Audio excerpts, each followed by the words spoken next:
Suite de BFM Story, nous allons parler notamment d'intelligence artificielle avec le philosophe Luc Ferry. Grand remplacement ou complémentarité. Bonsoir Luc Ferry. Bonsoir les amis. Et on va commenter aussi plus généralement l'actualité aussi avec Naïla Latrousse, la chef du service politique de BFM TV. On n'a pas oublié que Luc Ferry a été ministre de l'Éducation. Entre autres. Mais restons sur l'intelligence artificielle avec ce nom qui va résonner et qu'il ne faut pas oublier, qui s'appelle Stargate. Stargate, c'est ce projet qui est lancé par Donald Trump et les milliardaires de la tech aux États-Unis. Il s'agit d'investir 500 milliards de dollars dans les infrastructures d'intelligence artificielle. Autant écouter l'intéressé lui-même. Stargate, écrivez ce nom sur vos cahiers parce que vous allez en entendre parler dans l'avenir.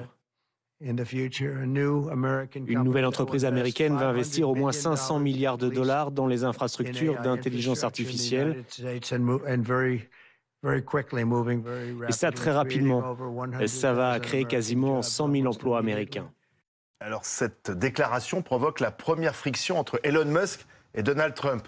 Le patron de Tesla, qui est à fond sur l'intelligence artificielle, estime qu'il n'y a pas le début d'un dollar, que ces 500 milliards annoncés par Donald Trump, pour l'instant, ça n'existe pas. Qu'est-ce que vous en pensez? Est-ce qu'il faut s'inquiéter? C'est-à-dire que ce sont les entreprises privées qui vont mettre l'argent. Voilà. Les entreprises privées à elles seules vont mettre les 200 milliards juste sur l'année 2025. Et les Chinois en font autant. Pendant que la France, le rapport Draghi est très bien sur l'Europe, sur le fait qu'il faut investir, mais on n'a pas l'argent. Vous écrivez dans le livre, les Européens n'ont pas compris que les pays qui maîtriseront l'IA, l'intelligence artificielle, maîtriseront le monde. Or, dans les 15 leaders mondiaux de la tech, aucune entreprise européenne. Exactement, il n'y a pas une seule entreprise européenne et c'est dramatique parce que ce n'est pas simplement une question d'argent et d'économie, c'est une question de civilisation. Parce que, encore une fois, on va devenir une colonie des États-Unis. Je suis intervenu beaucoup auprès des militaires français, donc j'ai fait une conférence l'autre jour devant 700 militaires, donc il y avait des amiraux, des généraux, il y avait juste après le général Burkhardt qui est le patron de la maison, si je puis dire. Et un des généraux me disait après la conférence qu'il faudrait investir 40 milliards de dollars pour retrouver la souveraineté militaire française. Parce que tous nos systèmes de surveillance, même par exemple le système Scorpion qui coordonne les chars, les attaques de chars, les guidages de missiles, tout ça, c'est américanisé aujourd'hui. Donc on dépend des États-Unis. Et donc on a un vrai problème de souveraineté française et européenne par rapport à cette intelligence artificielle. Et pourquoi c'est si important l'intelligence artificielle? On en parle, oui. Je pense que ça reste encore assez flou pour beaucoup de Français, et moi le premier. Pourquoi c'est important? Est-ce que c'est un vrai progrès? Est-ce qu'il faut en avoir peur? Il y a deux choses. Dans le domaine de la médecine, ça va sauver des dizaines, voire des centaines de millions de vies dans les 2 ou 3 décennies qui viennent. Notamment, moi j'ai enseigné la biologie-philosophie à Jussieu quand j'étais plus jeune, biologie du cancer. Il n'y a pas d'immunothérapie, il n'y a pas de thérapie ciblée du cancer, il n'y a pas de thérapie, de séquençage du génome d'une cellule cancéreuse sans IA. On a calculé qu'il faudrait 40 ans au cerveau humain pour séquencer le génome d'une cellule cancéreuse. Et il faut le faire pour faire des thérapies ciblées. Il faut quelques secondes ou quelques minutes à l'IA. Donc ça va aider à nous soigner. Bien sûr, ça va. Là c'est formidablement positif. Maintenant, là où il y a un immense problème, et c'est le premier que j'analyse dans ce livre, très en détail, Sam Altman a déclaré qu'on aurait dans la décennie qui vient des licornes, c'est-à-dire des entreprises valorisées à plus d'1 milliard de dollars. C'est un patron équivalent à Elon Musk, Sam Altman, peut-être pour les téléspectateurs. Oui, Sam Altman, c'est l'inventeur de ChatGPT, que tout le monde connaît maintenant, et c'est le patron d'OpenAI. Et ChatGPT, maintenant, presque tout le monde s'en sert, même s'il faut s'abonner pour avoir la vraie efficacité. Mais j'y reviens. Il dit on aura des licornes, c'est-à-dire des entreprises valorisées à plus d'1 milliard de dollars sans un seul salarié humain. Il y a une étude de Goldman Sachs disant qu'on aurait dans la décennie qui vient 300 millions d'emplois qui seront supprimés, remplacés par l'IA. Ma fille travaille dans une boîte du luxe à Genève. Il n'y a plus une seule secrétaire. Tout le courrier est fait par ChatGPT. Mais on ne va pas supprimer que les secrétaires, on va supprimer aussi peut-être des avocats, des acteurs, on parlait du doublage, les traducteurs. Les traducteurs. En fait, des philosophes. Tous les métiers, peut-être des philosophes. Non, alors, pas. Mais il peut passer la grecque de philo sans aucun problème, mais on peut passer la grecque de philo sans être philosophe, ça n'a rien à voir. Mais je vous explique pourquoi. Mais qu'est-ce qui va rester à l'homme alors? C'est le grand problème. En fait, à part les génies... Et ce sera très difficile, à part les génies et la gentillesse. Pourquoi la gentillesse? Parce que ChatGPT, je vous explique pourquoi c'est... que ce soit d'ailleurs ChatGPT ou Claude 3 ou Gemini, encore les trois grandes, ou Grok, si vous voulez, les 4 grandes de l'IA générative. Donc ces IA qui fabriquent des images, des textes, etc. à la demande et qui sont... On parle avec elles là, en 3 secondes comme avec un humain. Là j'ai demandé ce qu'avait fait par exemple Victor Hugo entre 1830, les journées de juillet et 1848. C'est génial ce qu'il me met. C'est au niveau d'un très grand prof d'université, les réponses. C'est parfait. Et donc, je vous explique pourquoi. Il restera la gentillesse et le génie. Pourquoi? Parce que ces IA sont, c'est le terme technique, alignés sur des codes éthiques. Par exemple, les IA californiennes sont alignées sur des codes éthiques qui, en gros, sont démocrates californiens. Si vous demandez à Gemini la recette du foie gras, il vous dit non, parce que c'est mauvais pour les animaux, c'est cruel, et donc il vous renvoie à PETA, qui est l'équivalent de L214. Quand on avait demandé à Gemini de représenter les pères fondateurs des États-Unis, il y avait un Africain, un Chinois, un Lord anglais et une femme, parce qu'il est pour la diversité. Ça fait rigoler tout le monde, ça a été corrigé. Mais ça veut dire que Mais vous pourriez fabriquer des IA, les aligner sur n'importe quel code éthique. Elle pourrait être stalinienne, nazie, platonicienne, kantienne, spinoziste, ce que vous voulez. Pourquoi la gentillesse, l'empathie? Parce que, du coup, ça imite très bien, mais ça n'est pas. C'est pas humain, en vérité. Ça reste des machines. Et d'ailleurs, ce qui est très, très fascinant, c'est que ça parle... En 3 secondes, je peux parler avec ChatGPT, je peux lui demander, je peux lui dire ma fille a été quittée par son chéri, elle est malheureuse, qu'est-ce qu'il faut que je lui dise? Il va répondre comme un psychologue, pas des trucs idiots, intelligents. Mais est-ce qu'ils peuvent s'affranchir, l'intelligence artificielle, du code humain et de l'homme, et trouver son indépendance? Dans la grande littérature de science-fiction, on voit les machines précisément développer une conscience. Voilà, mais c'est la SF. Et ça n'existe pas. Enfin, pour vous, en tout cas, il n'y a pas un risque. Pour moi, c'est la seule. On peut toujours tenir la prise, quoi, et débrancher. Absolument. Voilà. Autrement dit, vous avez maintenant on va vers ce qu'on appelle AGI en anglais, l'intelligence artificielle généraliste, donc elle sera supérieure à nous dans tous les domaines de l'intelligence. Par exemple, il a pulvérisé récemment les plus grands profs de maths aux universités américaines. Il n'était pas très bon en maths. Je vous donne un exemple. J'ai fait passer le QI. Le Wechsler, le WISC. Quand j'étais gamin, j'ai fait une licence de psycho. Dans le certificat de psycho-expert, on se faisait passer entre étudiants le QI, parce que ça faisait partie des épreuves que la dame qui faisait le cours nous obligeait à faire. La moyenne dans le TD où j'étais, c'était 110. Ce qui est bien d'ailleurs, c'est très bien. J'ai fait passer moi-même le QI à ChatGPT, moi-même, parce que je voulais toujours vérifier. Il a 160 de QI. Pas mal. Et ce qui est très intéressant, c'est que j'ai fait passer les épreuves de bon sens en langage naturel. Parce que 1, 3, 5, 7, 9, 11, même si tu as un QI de bulot, tu sais ce qui vient après. Tandis que là, je lui fais passer Alors, je vous les fais passer, mais faites attention, dans les dîners en ville, il ne faut pas faire ça, parce que quelquefois, il y a un ami qui se trompe, c'est gênant. Voilà. On dit à la personne, je vais te dire une phrase, ou je vais vous dire une phrase bête, il y a une bêtise dedans, où est la bêtise? Et la phrase, le boulanger perd sur chaque petit pain, mais il se rattrape sur la quantité. Qu'est-ce qu'il y a de bête là-dedans? 4 secondes, 4, pas 6, 4. Si le boulanger perd sur chaque petit pain, plus il en vend, plus il perdra, il va faire faillite. Même celui qui trouve, et vous, mais... On va mettre 1 minute peut-être pour formuler la chose. Tu vois. Le temps de raisonner, de formuler. Trouver les mots, voilà, 4 secondes. Je vais donner juste un exemple encore. Je vais donner 50 pages de mon livre à traduire pour un ami de Danny Cohn-Bendit qui ne parle pas le français, donc j'ai fait traduire en allemand. Moi, j'ai été traducteur professionnel pendant 30 ans. J'ai traduit la critique de la raison pratique de Kant dans la Pléiade. Bon, peu importe. Mais du coup, je peux vérifier. Il a mis 6 minutes pour traduire 50 pages. Et c'était cohérent? C'est pas cohérent, c'est parfait. C'est mieux que ce que j'aurais fait. J'ai pas une virgule à changer. Même les blagues, même les mots difficiles. En plus, c'est quand même. C'est impressionnant. Voilà. Mais alors, Luc Ferry, le métier de traducteur est mort. Est-ce qu'on peut utiliser l'intelligence artificielle en politique, par exemple, pour trouver un budget? Est-ce que ça pourrait aider François Bayrou à trouver un budget qui convienne à tout le monde? Très, très intéressant comme question, parce que là, on retrouve l'humain. Parce que ce qu'il faut aujourd'hui, par exemple, pour avoir un bon budget de la France, c'est pas du tout de l'intelligence, c'est du courage. Ça n'a rien à voir. Et ça, c'est humain pour le coup. Parce qu'on sait très bien ce qu'il faut faire. Il faut réduire massivement le nombre de fonctionnaires en renouvelant pas des départs à la retraite, parce que là, on peut plus. Et il faut travailler plus. Voilà, en gros, c'est ça. Mais il faut pas taxer davantage. Taxer davantage est une catastrophe. Donc il faut baisser les impôts. Bien sûr. Et baisser le nombre de fonctionnaires. Voilà. Et moi, je suis fonctionnaire et j'aime la fonction publique. Oui, mais on arrive à... Est-ce qu'on ne pourrait pas un jour demander, justement, François Bayrou à ChatGPT en disant, voilà, quelle est l'équation budgétaire, quelles sont les meilleures solutions? Ah ben Nella va le faire. Qu'est-ce qu'est-ce qu'il convient de faire pour le pays. Elle va le faire. J'ai fait ça l'autre jour avec mon ami. Non, mais on peut imaginer que ce soit ChatGPT qui élabore les programmes Sauf qu'après, il faut avoir le courage de l'appliquer. J'étais avec un ancien ministre des Affaires étrangères, on dînait ensemble, et il me dit, mais de toute façon, qu'est-ce qu'il peut faire, etc. Je lui dis, est-ce que tu veux voir? Je demande qu'est-ce qu'il faut faire pour trouver une solution à Gaza, qu'est-ce qu'il faut faire pour trouver une solution à l'Ukraine. Il me développe 6 points qui sont tout à fait intelligents et qui sont tout à fait... Sauf qu'après, il faut l'appliquer. Par exemple, vous êtes plutôt pour la méthode tronçonneuse. Oui. C'est-à-dire, on réduit les dépenses. Tout le monde le sait aujourd'hui, tout le monde le sait. Voilà. Parce que là, on y va plutôt à la lime à ongles. Là. Oui, c'est ça.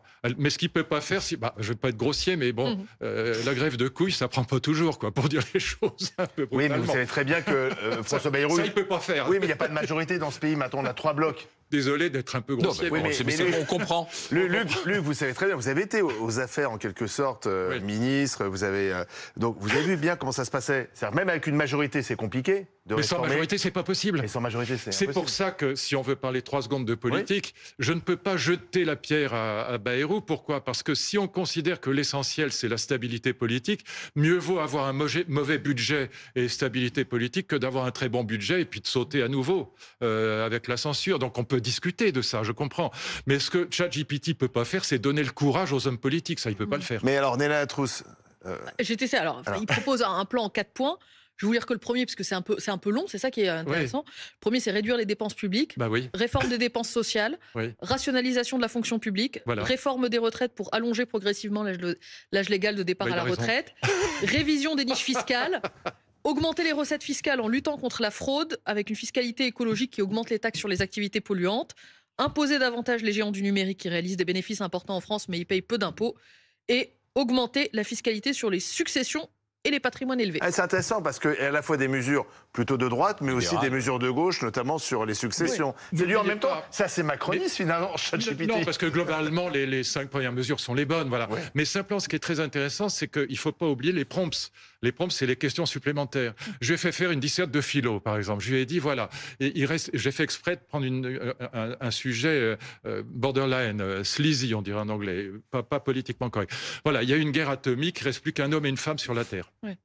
L'homme veut perpétuer l'humanité, donc il veut coucher avec la dame. La dame ne veut pas coucher avec lui parce qu'elle le trouve trop moche. Est-ce qu'il a le droit de la violer? Il me répond en 3 points, en 8 secondes. 8 secondes. Mais après, il y a les prompts. Premier point, il n'a pas le droit de violer. Quel que soit l'enjeu, c'est interdit par toutes les déclarations des droits humains. Il parle droits humains, il est californien. Bon. Deuxièmement, si ça ne marche pas, il peut quand même essayer d'utiliser l'argumentation, l'éthique de l'argumentation. Ça renvoie à Jürgen Habermas, la discours éthique, l'éthique de l'argumentation, pour essayer de convaincre la dame. Et si ça ne marche toujours pas, il peut essayer de trouver un hôpital désaffecté pour trouver de quoi faire une PMA, une procréation médicalement assistée. Après, les prompts, mais c'est pas con. Et après, les prompts, je lui demande, mais pourquoi les déclarations des droits de l'homme interdisent le viol? Répond, quelle déclaration des droits de l'homme? 76, 89, etc. Je lui dis, et qu'est-ce que c'est que l'éthique de la discussion de Jürgen Habermas? Il me met 10 pages sur Habermas et Apple. Et qu'est-ce que c'est qu'une PMA? Au bout d'une demi-heure, mes amis, j'ai 150 pages avec les prompts. Et si je suis pas un étudiant débile, je réécris un peu les choses, j'arrange ma sauce, et puis j'ai mon mémoire de maîtrise est fait en 48 heures. Mais alors donc, ça va nous rendre paresseux. Mais bien sûr. On va plus réfléchir, on va plus aller chercher l'info. Très bonne question, mon ami. C'est pour ça que je dis, paradoxalement, moi, à la fois vieux prof et ancien ministre de l'Éducation, au lieu de l'interdire, il faut le rendre obligatoire. Ouais. Je donne à mes étudiants une disserte de philo, je leur dis, est-ce qu'il y a des critères du beau? Vous demandez à ChatGPT la réponse, et puis après, vous commencez à travailler, à discuter. Mais ça, on est prêt à ça. Honnêtement, enfin, aujourd'hui, dans l'éducation nationale, quand on voit tous les chantiers qu'il y a à entreprendre, est-ce qu'on est prêt aujourd'hui à une grande formation pour tous les professeurs, pour qu'ils apprennent à inclure... Si j'étais ministre de l'Éducation encore aujourd'hui, je le dis à Mme Borne, si jamais elle nous écoute, mais je pense que de toute façon, elle s'en ficherait comme de l'an 40, la première chose que je fais, c'est je réforme de A jusqu'à Z les programmes d'instruction civique pour que les mômes comprennent ce que c'est que les réseaux sociaux. Parce que ces machines-là, je pourrais vous le montrer, j'en ai plein. Ça fait des deepfakes, c'est-à-dire des vidéos truquées. J'ai là des vidéos truquées, j'ai des copains qui fabriquent ça, qui sont dingues de chez dingues. J'ai une vidéo de Macron disant qu'il a lu mon livre et que c'est génial et qu'il le recommande à tout le monde. C'est impossible de voir que c'est faux. Bah si, sauf si on connaît les relations qu'on a, mais c'est... qui sont oui, mais alors, pardon, vous parlez... Mais vous pouvez mettre, je termine juste, pardon, excuse-moi, c'est juste pour... Mais je peux mettre la tête d'une gamine de 3e sur un film X, un film porno, le balancer sur les réseaux sociaux et foutre sa vie en l'air. Donc là, il faut enseigner cela à l'éducation. Mais bien sûr. Dans les écoles, mais Madame Borne, vous la citez, pour l'instant, sa priorité, ça semble être l'éducation sexuelle à l'école. C'est important, ça. Alors, moi, à l'école primaire, je suis à fond contre. Ouais. En revanche, au collège, bien sûr, pourquoi pas, mais ça dépend de ce qu'on entend par éducation sexuelle. Mais à l'école primaire, quand je regarde le programme et qu'on apprend aux gamins de 7 ans... Là, ça va commencer à partir du CM2. Ouais. Voilà, CM2, enfin, mettons 9 ans, de désigner leur partie génitale avec les bons mots, mais qui continuent à dire le zizi, ça me gêne pas. Oui, c'est pas... Ils sont pas obligés de... essentiel. Écoutez, Madame Borne, justement, la ministre de l'Éducation nationale, interrogée sur la question du genre. Si vous avez vu ce qui s'est passé aux États-Unis, oui. Voilà ce qu'a dit Madame la ministre de l'Éducation nationale, ex-première ministre. La notion d'identité de genre, elle figure quelquefois dans le programme. Vous savez que c'est une notion qui figure dans le code pénal, qui réprime les discriminations en fonction de son sexe, de son identité de genre ou de son orientation sexuelle. C'est à partir du lycée qu'on évoque cette notion d'identité de genre. Ça fait partie du code pénal, donc je pense que c'est important aussi d'expliquer aux lycéens. Mais vraiment, je vous dis, ce programme, il porte sur la vie affective et relationnelle dans le premier degré et on aborde les questions d'éducation à la sexualité dans le second degré. L'identité de genre, c'est important. Trump, il a réglé la question. Il a dit, il y a 2 genres, ça suffit. On passe à autre chose.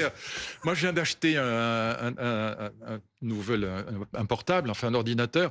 Et la première chose qu'on demande, c'est est-ce que vous voulez qu'on vous parle au masculin, au féminin ou au non-binaire, au neutre? Et donc, oui, ça devient un peu ridicule. Alors maintenant, si on veut dire par là qu'on peut avoir une orientation sexuelle qui n'est pas la même que sa biologie de départ, c'est une évidence. On peut être homosexuel, si c'est ça que ça veut dire, et que c'est respectable, il faut l'apprendre aux enfants, bien sûr que oui. Mais ça fait partie... Non, mais ça veut dire qu'on peut être dans un corps d'homme et se sentir femme et vice-versa. Pourquoi pas? Mais le problème, c'est plutôt d'enseigner aux enfants le respect des autres. Ça fait partie des programmes d'instruction civique. Et je pense, voyez, je vous explique ça. Pour l'éducation, on va rentrer dans un monde avec les deepfakes et les jumeaux numériques. J'ai un copain qui a fabriqué un jumeau numérique de lui-même, qui a discuté pendant 20 minutes avec ses enfants. Ils n'ont pas su que c'était pas leur père. Ah oui. Voilà. Le patron de Zoom se fait remplacer régulièrement par des jumeaux numériques dans les grandes assemblées générales et il répond très bien aux questions. Voilà. Donc dans les visioconférences, vous ne pouvez pas être certain que vous parlez avec la personne qui porte le nom qu'elle est censée avoir. Il y a des mais quelle est la solution pour... Est-ce qu'il faut... Les interdire. Non mais au-delà de ça, pour revenir au point de départ de notre discussion, il faut une force européenne de l'intelligence artificielle. Il faut que l'argent public qu'on n'a pas en ce moment... il faut le débloquer quand même pour dire on y va, ou il faut aider le privé. Enfin, quelle est la réponse sur l'intelligence artificielle? Parce qu'on je crois qu'on met 4 milliards sur la table. D'accord. D'abord, on va rentrer dans un monde qui sera trumpiste jusqu'au bout des ongles, c'est-à-dire qu'on ne saura absolument plus ce qui est vrai, ce qui est faux. Les deepfakes j'en reçois tous les jours. Oui. Voilà. Vous aussi, vous voyez Zemmour qui danse, je sais pas quoi. Là, on se marre parce qu'on voit que c'est évidemment du faux. Mais vous pouvez très bien fabriquer une deepfake intelligente et faire croire, par exemple, que quelqu'un insulte tous les musulmans de la planète et il y a une fatwa et sa vie est foutue. Ou ce que je disais pour la gamine de 3e. Donc, on va rentrer dans un monde où, du coup, pour l'éducation nationale, il faut absolument un cours d'esprit critique. Voilà, il faut développer la science. Et pour l'Union européenne, la question que vous posez, moi je soutiens à fond le rapport Draghi. Il faut qu'on investisse massivement, autant que les États-Unis, c'est-à-dire en gros 200 milliards d'euros dans les 3 années qui viennent sur la 3e révolution industrielle. Il y a un sommet. Sinon, on est une colonie des États-Unis. Il y a un sommet sur l'intelligence artificielle organisé par Emmanuel Macron début février. Il est consternant. Pourquoi il est consternant? Il est débile. Il est consternant parce que j'ai regardé de près. Il est entièrement orienté sur la régulation. Ah bah ça c'est l'Europe, hein. Mais évidemment. On régule, nous. On régule. Alors on va interdire, l'IA Act interdit les caméras de surveillance. Je n'ai rien contre les caméras de surveillance. Je m'en fous comme de l'an 40. Et c'est très bien d'avoir des caméras de surveillance à Nice. Ça permet de retrouver un gâteux qui est sorti de son EHPAD et qui retrouve pas son chemin, ou de retrouver un enfant qui s'est perdu ou qui a été enlevé. Et donc si vous n'avez rien, voilà. Donc on n'est que sur la régulation. On est sur la régulation. On régule des choses qu'on n'a pas inventées. Vous évoquez à l'instant des fake news qui pourraient, qui notamment traitent de la politique. Et pour tout vous dire, moi, comme chef du service politique, c'est mon principal défi, c'est comment on traite une campagne présidentielle en réussissant à distinguer le vrai du faux. C'est très difficile. Est-ce que pour vous, les politiques sont prêts à une campagne précisément noyée par l'intelligence artificielle, le deepfake, les fake news? Est-ce que, pour vous, quel conseil vous donneriez, par exemple, aux candidats à la présidentielle de 2027, de ceux qui se lancent? Alors d'abord, si j'étais encore dans un gouvernement, je convaincrais le ministre de la Justice et le ministre de l'Intérieur, non pas d'interdire les deepfakes, donc ces fausses vidéos, mais d'indiquer, comme on faisait quand j'étais petit à la télévision, où on marquait interdit au moins de 10 ans ou de 12 ans, de marquer que c'est fait par l'IA. C'est obligatoire. Ouais. Et donc, je rendrais ça obligatoire, mais sous peine de prison si on trahit la loi, on transgresse la loi. Donc déjà, ce serait la première chose à faire. Et puis, encore une fois, il faut qu'on enseigne à tous nos concitoyens qu'on va rentrer dans un monde où on ne saura plus jamais ce qui est vrai ou ce qui est faux. Donc, esprit critique. On a une chute de la maîtrise des sciences. Moi, je suis allé voir Rachida Dati pour lui dire, à sa demande, j'avais fait un papier là-dessus, elle m'a demandé de venir la voir. La culture scientifique devrait faire partie du ministère de la Culture. Il s'occupe que des starlets et de l'avant-garde. Mais la culture scientifique, c'est intéressant. Et en plus, la vulgarisation scientifique, on a des très grands scientifiques qui sont capables de vulgariser, ça passionne. Voilà. Et donc, ça, c'est très important dans l'esprit critique, parce que, si vous voulez, il n'y a rien à faire. La Terre n'est pas plate, elle est ronde. Donc, en philo, on peut toujours discuter, ou en politique, on peut toujours discuter, mais là, il n'y a pas de doute. Merci, Luc Ferry. Il y a grand remplacement ou complémentarité. C'est aux éditions de l'Observatoire. C'est passionnant. Vous êtes gentil comme tout. Ouais. C'est le défi qui attend notre civilisation.